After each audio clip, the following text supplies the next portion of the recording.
Students, मैं पूनम तिवारी आप सभी बच्चों का स्वागत करती हूँ। आप सभी का अभिनंदन करती हूँ, वंदन करती हूँ। उम्मीद करती हूँ कि आप सभी की पढ़ाई अच्छी चल रही होगी। तो अभी अभी हम लोगों ने 7 PM पर इस चैप्टर का एक्सप्लेनेशन देखा, समझा और उसे तैयार कर लिया, है ना। जब हम अच्छे से चैप्टर को समझ लेंगे तो यकीन मानिए क्वेश्चन आंसर्स आपको याद करने की जरूरत नहीं है। तो इस सेशन में हम बाल गोविंद भगत के प्रश्न उत्तर करेंगे। तो स्टार्ट करते हैं। बाल गोविंद भगत की दिनचर्या लोगों के अचरज का कारण क्यों बनी थी? तो बाल गोविंद भगत अपने जीवन के अंतिम दिनों में बीमार रहने लगे थे। उनका स्वास्थ्य दिन प्रतिदिन बिगड़ता जा रहा था, फिर भी उन्होंने अपने नियम नहीं छोड़े। दोनों समय स्नान करना, दोनों समय नियमित रूप से कबीर के भजन को गुनगुनाना, खेत खलिहानों की देखभाल करना संबंधी सभी दिनचर्या क्या करते थे? देखकर अचरज में रह जाते थे।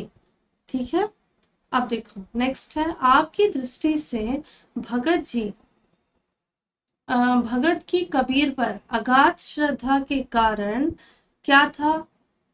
अगाध श्रद्धा के क्या कारण रहे? तो इसका आंसर होता है क्या? मेरी दृष्टि से देखो, मेरी दृष्टि से कबीर जी जो थे, कबीर पर श्रद्धा के अनेक कारण हैं। कबीर की घर परिवार के साथ रहते हुए भी उन्होंने साधुओं जैसा जीवन व्यतीत किया। ऐसा नहीं किया कि घर परिवार देखने के लिए ईश्वर को नहीं याद किया या ईश्वर को याद करने के लिए उन्होंने अपने घर परिवार को नहीं देखा, दोनों उन्होंने साथ में काम की। ओके, कबीर दास का सादा जीवन उच्च विचार भगत को पसंद आया हो। भगत को कबीर का सीधा सादा व सपाट बयानी व्यवहार बहुत पसंद आया होगा। बाल गोविंद भगत पाठ का उद्देश्य क्या है? ओके, तो बाल गोविंद भगत के पाठ का उद्देश्य सामाजिक रूढ़ियों पर प्रहार करना है। जो एक समाज में एक मान्यता रही कि औरतें ये नहीं कर सकती, औरतों की दूसरा विवाह नहीं हो सकता, पुनर्विवाह नहीं हो सकता, या फिर सारे कर्म का काम वो नहीं कर सकती जो आदमी करते हैं। एक बायस जो थे, स्टीरियोटाइप से उन्होंने हटकर सारी चीजों को किया और अपनी बहू से करवाया। इसका और कहाँ पर? ग्रामीण जीवन में, गांव में वो ग्रामीण जीवन की झांकी से परिचित कराना है। बाल गोविंद भगत को गृहस्थ साधु क्यों मानते हैं? तो बाल गोविंद भगत बेटा पतोहू के साथ रहते थे।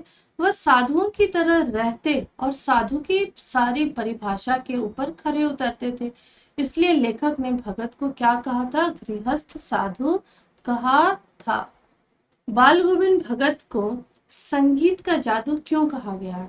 तो उनको संगीत का जादू इसलिए कहा गया कि वो हर आयु वर्ग के लोगों को समान रूप से असर करता था। उनके जो गीत थे हर वर्ग के लोगों को असर करता था। इतना सुंदर, इतना दिल से वो गाते थे।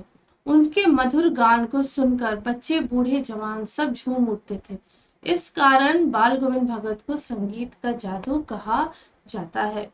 भगत अपने सुस्त और बोधे से बेटे के साथ कैसा व्यवहार करते थे और क्यों?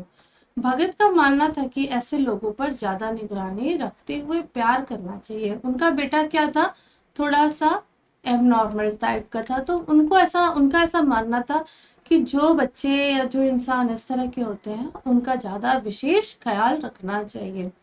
शारीरिक और मानसिक रूप से जो असक्षम हो उनको मोहब्बत की ज्यादा जरूरत होती है। इस कारण वो अपने बेटे को अधिक प्यार करते थे। देखो, जो ये वाला क्वेश्चन है ना, क्वेश्चन 4, ये बहुत इंपॉर्टेंट है। एक्चुअली क्वेश्चन नंबर 3 भी, ये 2 मार्क्स के लिए आपसे पूछा जा सकता है।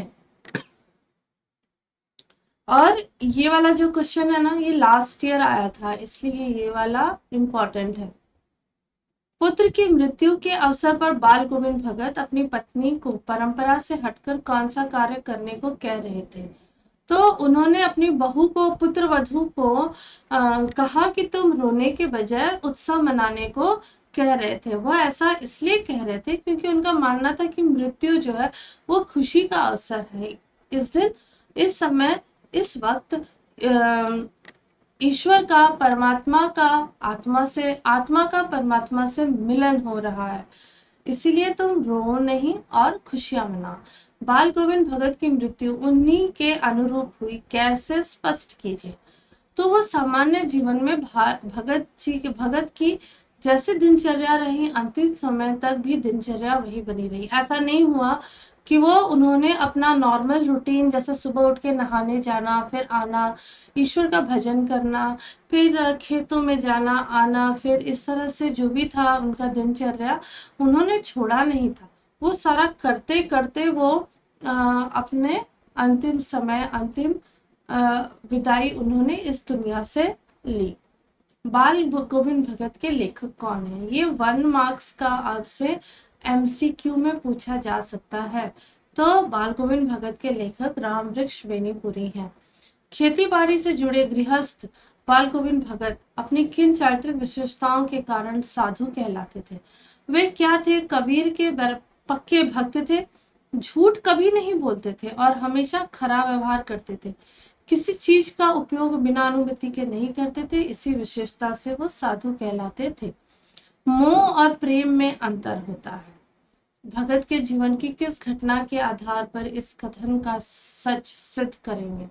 तो भगत के बेटे की मृत्यु इस बात को सिद्ध करती है कि मोह और प्रेम में अंतर होता है। भगत अपने बेटे से बहुत प्रेम करते थे, वह अपने मंदबुद्धि बेटे का विशेष ख्याल रखते थे, ठीक है, और लेकिन उसकी मृत्यु पर उन्होंने शोक नहीं मनाया। अपने पुत्र वधू को भी कहा कि तुम भी खुश रहो। पाठ के आधार पर बताया कि बाल गोविंद भगत की कबीर पर श्रद्धा किन किन रूपों में प्रकट हुई। तो खेतों में जो कुछ भी उपजता था उसे लेकर कबीर के दरबार में ले जाते थे। वहां से उन्हें प्रसाद के रूप में जो कुछ मिलता था उसी में वो गुजारा करते थे।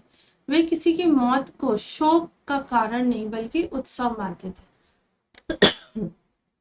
इन सब प्रसंगों से में उन कबीर के प्रति उनकी श्रद्धा दिखाई देती है। पाठ के आधार पर बाल गोविंद भगत के मधुर गायन की विशेषताएं लिखिए। ये आपसे एग्जाम में पूछा जा सकता है। तो बाल गोविंद भगत के मधुर गायन में एक जादू सा असर था। उसके जादू से खेतों में काम कर रही महिलाओं के होठ अनायास ही थिरकने लगते थे। उनके गाने को सुनकर रोपनी करने वालों की अंगुलियां क्या हो जाती थी? खुद ही चलने लगती थी। रात में लोग उनके गानों पर मंत्रमुग्ध हो जाते थे। भगत की पुत्र वधू उन्हें अकेले क्यों नहीं छोड़ के जाना चाहती थी? क्योंकि वो चाहती थी कि वो उस बूढ़े आदमी को अकेले रहना पड़ेगा, सब काम खुद करना पड़ेगा, खाना बनाने से लेकर घर की साफ सफाई सब करना पड़ेगा, और वो चाहती थी कि अपने ससुर का बुढ़ापे में वो ध्यान रखे, इसलिए वो छोड़ के नहीं जाना चाहती थी। कबीर पंथ मनुष्य को किस प्रकार जीने की प्रेरणा देता है? तो कबीर पंथ मनुष्य को गृहस्थी के साथ सांसारिक प्रलोभनों से दूर रहने की प्रेरणा देता है। वो मनुष्य को सरल, सीधा, सच्चा और खरा जीवन जीने की क्या देता है? प्रेरणा देता है। ओके, फिर नेक्स्ट आता है अमुक व्यक्ति। तो यहाँ पर अमुक व्यक्ति कौन थे? साधु थे, ठीक है। तो इससे आप क्या समझते हो? तो अमुक व्यक्ति बाहम पहनावे के आधार पर भी कोई साधु नहीं होता। साधु व्यक्ति परोपकारी, निस्वार्थी, सत्य, अहिंसा, राग द्वेष से ऊपर और निष्कपट होता है। वह आत्मा से जुड़ा व्यक्तित्व होता है। अब देखो, बाल गोविंद भगत के पाठ के आधार पर बताइए कि आदमियों पर ज्यादा नजर रखनी चाहिए और क्यों? जो बच्चे सुस्त होते हैं, कैसे आदमियों पर नजर रखनी चाहिए? उनकी निगरानी और स्नेह क्या करना चाहिए? बहुत अधिक करना चाहिए। और वे दूसरों की कृपा पर निर्भर रहते हैं, इसलिए उन पर अधिक नजर होनी चाहिए।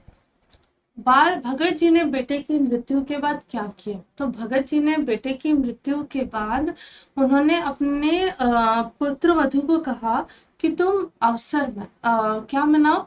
उत्सव मनाओ। और उन्होंने पुत्र के शव को क्या किया? धरती पर लिटाया। उसे सफेद वस्त्र से ढककर फूलों से सजाया, सरहाने एक दीपक रखा और प्रभु भक्ति के गाने भी गाने लगे। और पुत्र वधू को कहा कि वो भी उत्सव मनाए, ना कि रोए वो। और आज के इस समय में आत्मा का परमात्मा से मिलन होने जा रहा है। बाल गोविंद भगत के खेत में जो कुछ भी पैदा होता था वे उसे क्या करते थे, तो वो कबीर मठ में ले जाकर वहां दे देते थे, चढ़ा देते थे, और वहां से जो भी प्रसाद के रूप में उन्हें मिलता था वे उसी को घर लेकर आते थे और सभी उसी में अपना गुजारा करते थे। उनका बेटा बीमार है इसलिए रखने की लोगों को कहाँ फुर्सत। इस कथन से क्या आप समझते हो? तो आजकल सभी लोगों की अपनी अपनी समस्याएं हैं, वे दूसरों के जीवन में रुचि नहीं लेते, सभी आत्म केंद्रित हो गए हैं, सेल्फ सेंटर्ड हो गया। उम्मीद करती हूँ कि आप सभी को ये क्लास अच्छी लगी होगी। आंसर्स लिख लेना, पढ़ लेना, समझ लेना, याद करने की जरूरत नहीं है। जो सही नहीं समझ में आता है कमेंट बॉक्स में कमेंट कर देना। तो क्लास कैसी लगी जरूर बताना। हंसते रहिए, मुस्कुराते रहिए, खिलखिलाते रहिए, पढ़ते रहिए, मुझसे ऐसे ही पढ़ाते रहिए। Thank you so much. Bye bye.